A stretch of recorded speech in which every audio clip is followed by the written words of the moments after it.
ចាជ្រាបសួរអ្នកនរគ្នាថ្ងៃនេះយើងមកបន្តនៅលំហាត់ធូនីមេតទៀតនិយាយអំពីត្រកូលសមាំងដែលត្រកូលសមាំងមួយនេះមានកម្ពស់ស្មើនឹង6ឬ3សង់ទីម៉ែត្រគេឲ្យជួគណិតតេកឡានៃត្រកូលសមាំងនោះអញ្ចឹងយើងត្រូវតែស្គាល់ត្រកូលសមាំងតើត្រកូលសមាំងជាត្រកូលដូចម៉េចតោះអញ្ចឹងតគូរឲ្យយល់ពីត្រកូលសមាំងសិនត្រកូលសមាំងគឺសុំគូបាតមុនបានគ្រូឲ្យ A B ចុះបាតវាចឹងអ្នកនរអាចយកដែលឈាននេះមកព្យាបអង្គត់ AB នេះណាហើយកុំដូរគម្លាតដែលឈានឲ្យសោះយើងគូសវាចូលមកដើម្បីរកកម្ពូលព្យាបមួយទៀតឲ្យបានចំណុច C ប្រសពគ្នាចឹងនៅពេលដែលយើងព្យាបកន្លែងប្រសពរួចហើយយើងព្យាបពី A ទៅ B ពី A ទៅ C ពី C មក B មកកន្លែងនេះគឺសុំតាំង Cចឹងយើងនឹងឃើញថាត្រកូលនេះគឺមានប្រវែងជ្រុងទាំង3ស្មើគ្នាទាំងអស់ត្រកូលសមាំងណាអ្នកឃើញទេជ្រុង AC ស្មើជ្រុង BC ស្មើជ្រុង AB បន្ទាប់មកគេប្រាប់ថាកម្ពស់របស់វាគូចេញពីកម្ពូលនេះវាត្រូវស្មើនឹង6ឬ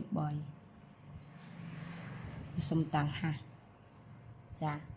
ចឹងអ្វីដែលយើងត្រូវសិក្សាអំពីត្រកូលនៅក្នុងតេកឡាវានេះគឺយើងត្រូវស្គាល់បាតហើយនឹងកម្ពស់តែកម្ពស់យើងស្គាល់ហើយអត់បាតអញ្ចឹងបាតយើងត្រូវរកតាមណាវាពិបាកជាងគេគឺតំណឹងឯងបាតគុណនឹងកម្ពស់ចែកជា2កន្លែងនេះកម្ពស់មានហើយសម្រាប់ត្រកូលរបស់យើងតេកឡាបាតគុណនឹងកម្ពស់ចែកនឹង2ហើយរូបមន្តរបស់ត្រកូលសមាំងមួយទៀតជ្រុងរបស់ត្រកូលសមាំងតាមសិបត្តិពិតគឺហើយក្នុងមេរៀនដែលយើងចាប់រៀនមេរៀនមុតបូកេធូនីមាននោះកម្ពស់របស់ត្រកូលសមាំងយើងស្រាយរហូតចុះឡើងឃើញ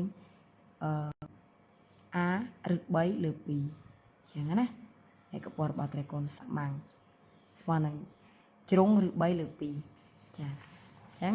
យើងយករូបមន្តនេះមកប្រើមួយទៀតមកកម្ពស់ស្មើជ្រុងឬ3លើ2តើបើយើងចង់ទាញរកជ្រុងវាជ្រុង AB ឬជ្រុង AC BC នេះយើងយក2គុណនឹងកម្ពស់មកចែកឬ3វិញអញ្ចឹងណាតោះអញ្ចឹងយើងចាប់ដើមរកតេកឡាចម្លើយកណិតតេកឡានៃត្រកូល ABC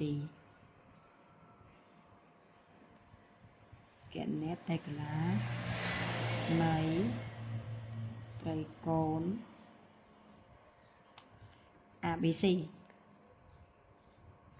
ត្រកូលសមាំង ABC ណាយើងដាក់ត្រកូលសមាំងហើយអញ្ចឹងតាមរូបមន្ត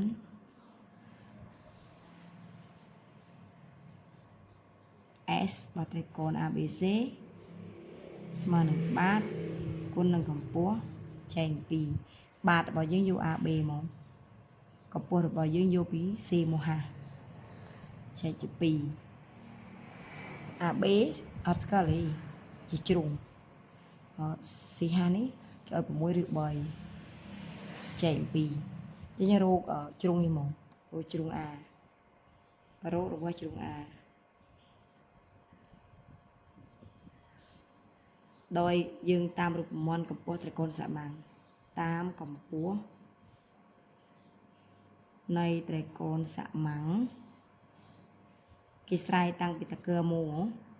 កម្ពស់ស្មើជ្រុងគុណឬ3ចែកជា2អញ្ចឹងណាយើងដាក់មកកម្ពស់រកឃើញហើយគេឲ្យ6ឬ3ស្មើ A ឬ3នៅលើ2តោះគុណខ្វែងសមាត្រ A គុណនឹង1 A ឬ3 A ឬ3គុណ1ហើយ2នេះគុណនឹង6ឬ3អញ្ចឹងទីរក A មក2 6ដង12ឬ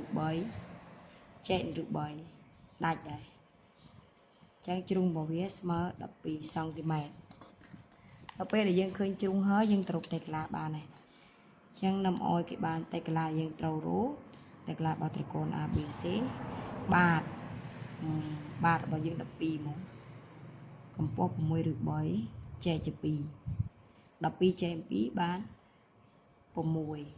ឬ3យក6គុណ6បាន36ឬ3ហើយគិតជាការ៉េតេកឡារបស់វាគិតជាការ៉េ ចឹងយើងឃើញថាចម្លើយវាងាយទីប៉ុន្តែការដោះស្រាយđangពិបាកច្រើនបន្តិចណាអ្នកនរគ្នាយើងឃើញចម្លើយហើយចម្លើយវាឃើញប្រមាណចម្លើយរបស់យើងឃើញ36ឬ3សង់ទីម៉ែត្រការ៉េ36ឬ3សង់ទីម៉ែត្រការ៉េនេះកធ្វើមកត្រូវអត់